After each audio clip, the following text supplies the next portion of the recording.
suspect who conspiracy advocates believe was behind the assassination of John F. Kennedy? The mob.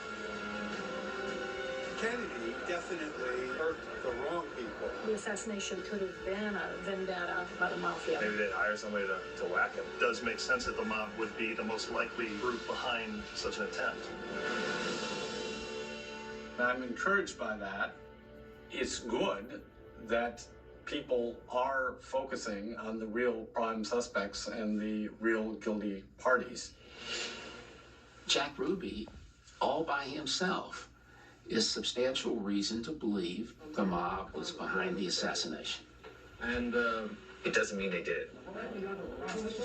Organized crime was examined in great depth, and no one found a speck of credible evidence that they were involved in the assassination.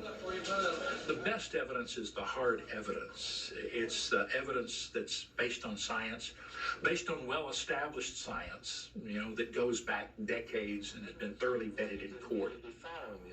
No person other than Oswald has ever been connected by evidence to the assassination. Yet 50 years later, a majority of us remain convinced there was a conspiracy. And not just about the Kennedy assassination. The History National Survey reveals that Americans believe the government suppressed the truth about a range of historical events. It's considered a healthy aspect of the American character to question the official word of our government. Yet despite the lack of hard evidence of a conspiracy, the Kennedy assassination still generates more suspicion than almost any other. It's in part Kennedy. Part of the fascination on this is that it's Jack Kennedy and the Kennedys. It was William Manchester who said that psychologically, there's something about the Oswald end that doesn't fit with Jack Kennedy. If you look at the Holocaust, for instance, there's some equal parity. There's, on the one hand, 6 million dead victims. On the other hand, you have the Nazis, the worst possible criminals. They sort of balance with each other. If you look at the Kennedy assassination, on the one hand, you have this charismatic young president. And on the other hand, you have this just turned 24-year-old sociopathic loser in life with a $20 rifle. It doesn't balance right.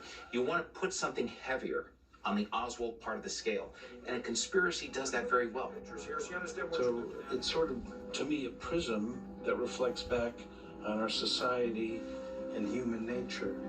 It's no longer about the assassination, it's about ourselves.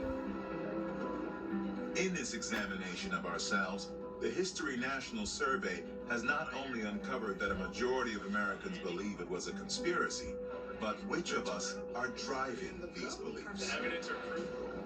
It appears men are slightly more likely than women to believe in a conspiracy. People who live in southern states are more likely to believe in conspiracy than those who live in the north. Non-white Americans are more likely to believe there was a conspiracy than white Americans, while people over 50 are more likely than those aged 18 to 49.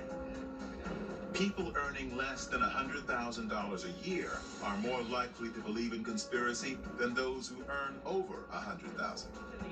And people without a college degree are more likely to believe than their degree-holding counterparts.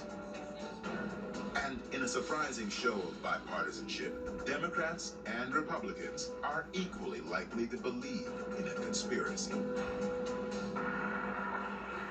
Yet regardless of gender, age, or income, a majority of all Americans believe we still don't know who was behind the assassination.